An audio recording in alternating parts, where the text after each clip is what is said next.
A gente segue falando sobre a guerra na Ucrânia. Hoje, o secretário de Estado americano, Antony Blinken, minimizou a fala do presidente Joe Biden e disse que os Estados Unidos não têm uma estratégia para a mudança do regime na Rússia.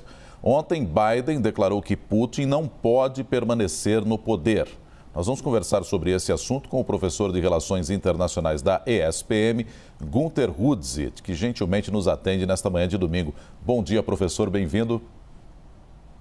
Bom dia, Nonato. Bom dia, Raquel, a todos que nos assistem também.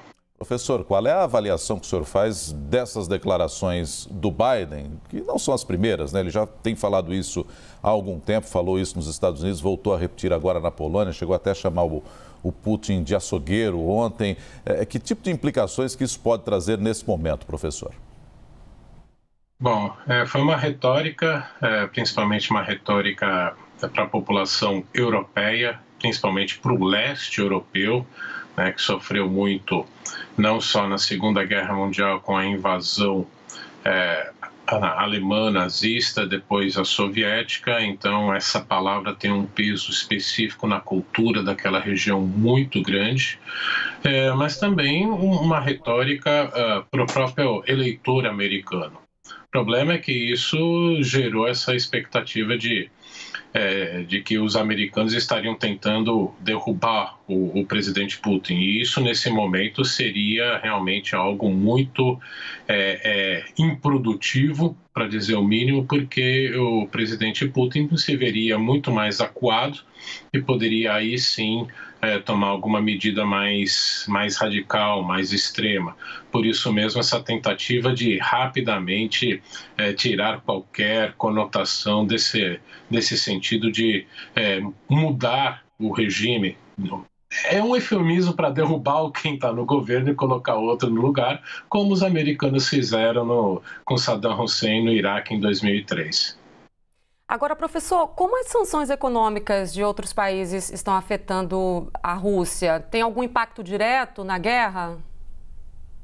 Olha, impacto direto não, mas porque essas sanções são voltadas muito mais para você tirar esse apoio que a população, parte, né, vamos colocar de uma forma mais correta, parte da população russa mantém a Vladimir Putin, mas principalmente, né, que esses oligarcas, a elite econômica russa ainda tem em relação a Vladimir Putin.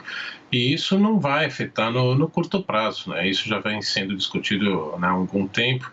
Isso é de médio, longo prazo. E aí sim, isso levaria a uma mudança, né, de regime, ou seja, a deposição de Putin, como o presidente Biden, né, agora o secretário de imprensa da Casa Branca, quis esclarecer. Isso tem que partir na população russa, ou seja, de uma dinâmica interna da Rússia. Leia-se, né, principalmente esses oligarcas com uma atuação conjunta que o círculo mais próximo ao Putin dos setores de inteligência e segurança, porque sem isso ninguém vai conseguir derrubar o Putin, não. Pois é. Agora, professor Günter Hudzit, a gente tem o Diego Pavão junto com a gente, nosso editor de internacional, que participa conosco também. Pois não, Diego? Professor, bom dia. Muito obrigado por participar aqui com a gente na CNN. A não tomada de Kiev até agora, em um mês de guerra, surpreende a comunidade internacional? Essa mudança de fase da Rússia agora, dizendo que vai focar no leste, mas sem tomar a capital Kiev. A tomada de Kiev seria muito decisiva para, por exemplo, que se trocasse o governo, se colocasse um outro governo mais pró-Rússia e menos OTAN. Como é que o senhor avalia isso? Bom, Diego, há dois aspectos aí. Primeiro, do ponto de vista militar ucraniano e ocidente. A gente não pode... Para mim tem um número que ficou muito claro o quão feroz está esse embate. O governo ucraniano pediu 500 mísseis Javelins e 500 mísseis Stingers, primeiro antitanque, o segundo antiaéreo, por dia. Ou seja, você tem aí, se fizer um cálculo básico, você teria 60 desses mísseis usados por hora, 3 por minuto. Por que eu estou colocando esses números? Para ver a intensidade que está esse conflito. Não tem aparecido tanto as imagens de conflito, mas Isso dá a ideia do que realmente o governo ucraniano está querendo manter. E esse é o problema para o Ocidente. Se eles realmente mantiverem, né, essa capacidade ucraniana de infligir tantas baixas ao exército russo, isso pode levar realmente a uma desestruturação da hierarquia militar russa, que já vem né, alguns sinais aparecendo de deserções, de soldados que não estão aceitando as ordens estabelecidas e, portanto, num limite, isso pode levar a liderança russa, em especial o presidente Putin, a usar efetivamente uma arma química ou uma arma nuclear. Então, esse é um dilema para o Ocidente de não quer que os russos ganhem, mas também não pode deixar os ucranianos ganharem tão rapidamente assim, que pode levar a uma escalada por parte da Rússia. Segundo, é esse ponto que você falou, que surpreendeu o mundo, surpreendeu mesmo. Se esperava, pelos relatos, que eram forças militares já profissionalizadas na sua maior parte, mostraram uma incapacidade muito grande, principalmente em invadir em 3 eixos: sul a partir da Crimeia, norte a partir da Bielorrússia e leste a partir daquelas repúblicas separatistas. Agora, essa mudança anunciada é justamente para quê? Concentrar forças, concentrar no leste e consolidar o controle da fronteira entre Ucrânia e Rússia. Porque isso, o presidente Putin não vai poder, em qualquer negociação no futuro, admitir que a Ucrânia volte a ter fronteira com a Rússia. A chamada profundidade estratégica. Em termos militares, a Rússia vem buscando o quê? A OTAN ou um país próximo da OTAN ter fronteira com a Rússia. Isso desde o começo ele tem deixado claro quando ele disse de desmilitarizar a Ucrânia. Então há uma grande suspeita de que ele vai buscar agora conectar todas essas linhas de frente no leste e possivelmente controlar todo o leste da Ucrânia, até pelo menos o rio Dnieper, que, se vocês olharem no mapa, ele faz uma fronteira entre leste e oeste, cortando o país quase que de norte a sul. Agora, professor, qual é o papel do Zelensky nessa história, à medida em que, se a gente olhar para a realidade, nós já temos Donbass ali na sua região com Donetsk e Lugansk absolutamente controlada pelos russos, há uma insurgência lá, ou pelo menos uma tentativa de retomar a Rússia por parte de algumas pessoas, a Crimeia já foi anexada, ou seja, na prática a gente tem isso posto. Seria interessante para o Zelensky talvez admitir isso e, de algum modo, aceitar isso como uma das condições da Rússia? Ou não é o momento ainda para que ele aceitasse esse papel? Porque na prática ela já está separada ou não? Olha, Nonato, esse é um grande ponto e que vem assombrando o presidente Zelensky desde antes dessa invasão, porque a extrema-direita ucraniana já vinha ameaçando derrubá-lo se ele fizesse muitas concessões para Moscou. Depois dessa invasão e depois desse surto nacionalista ucraniano, acho muito difícil ele aceitar, pelo menos como você disse, agora, qualquer tipo de perda de território. E por isso mesmo é que eu não estou com uma perspectiva muito boa não para esse conflito e para a realidade ucraniana. Porque por mais que imaginemos o seguinte cenário, ele aceita quantos ucranianos com tantas armas agora lutando contra os russos vão aceitar isso e continuarão lutando?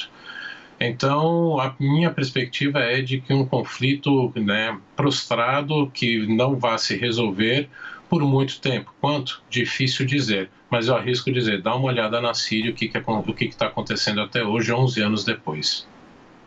Professor, e pensando na reputação da Rússia, falando a longo prazo, quais são os melhores e os piores momentos da Rússia até agora?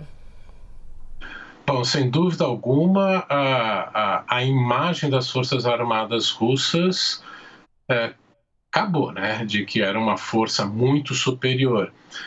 Literalmente, ontem, o próprio governo russo já alertou que o Azerbaijão, na fronteira sul, ali no Cáucaso, estaria movimentando tropas em direção à região dos, entre aspas, capacetes azuis russos que separam Azerbaijão e Armênia, que estiveram em guerra recentemente. Ou seja, esse movimento é um pequeno exemplo disso, de que o governo do Azerbaijão está aproveitando o momento em que há uma fraqueza militar russa para tentar tomar mais território da Armênia. E que, mesmo com a presença de militares russos lá, isso não intimida mais. É um pequeno exemplo do que já está repercutindo hoje.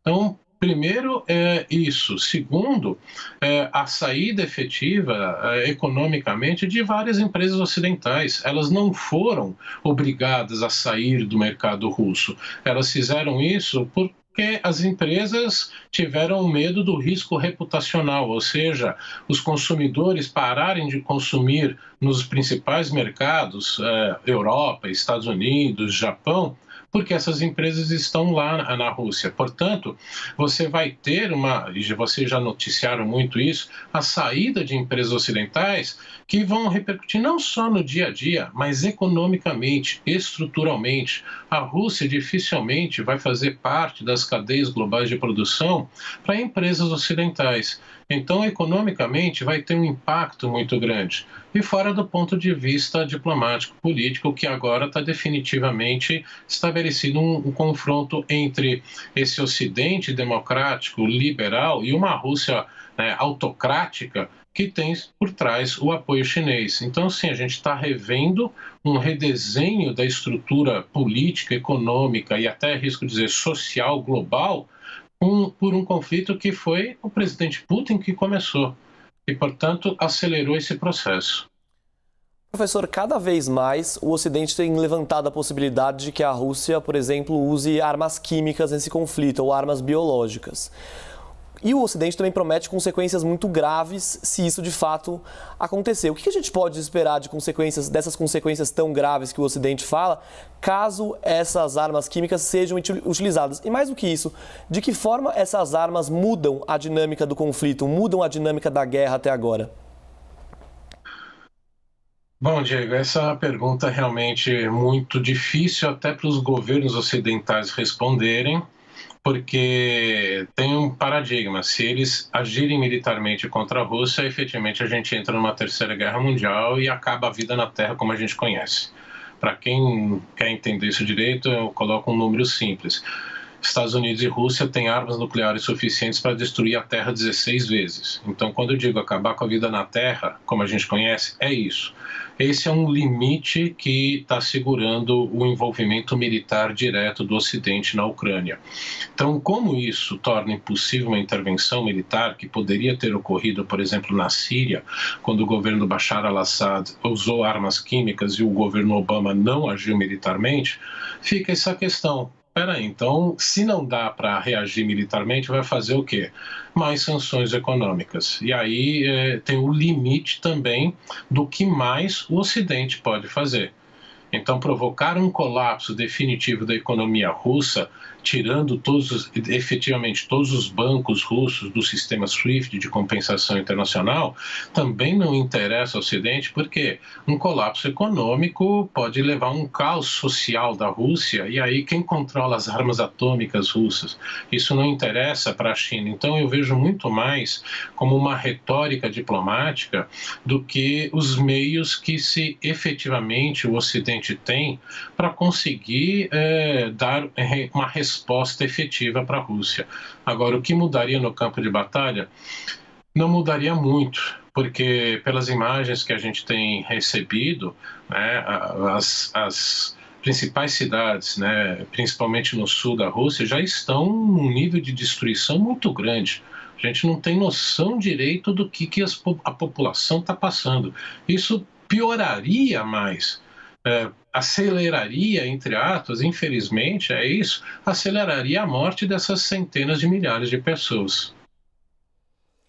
Conversamos com o professor de Relações Internacionais da ESPM, Günter Rudzevidt. Obrigada, professor, pela participação. Eu que agradeço. Bom dia a todos.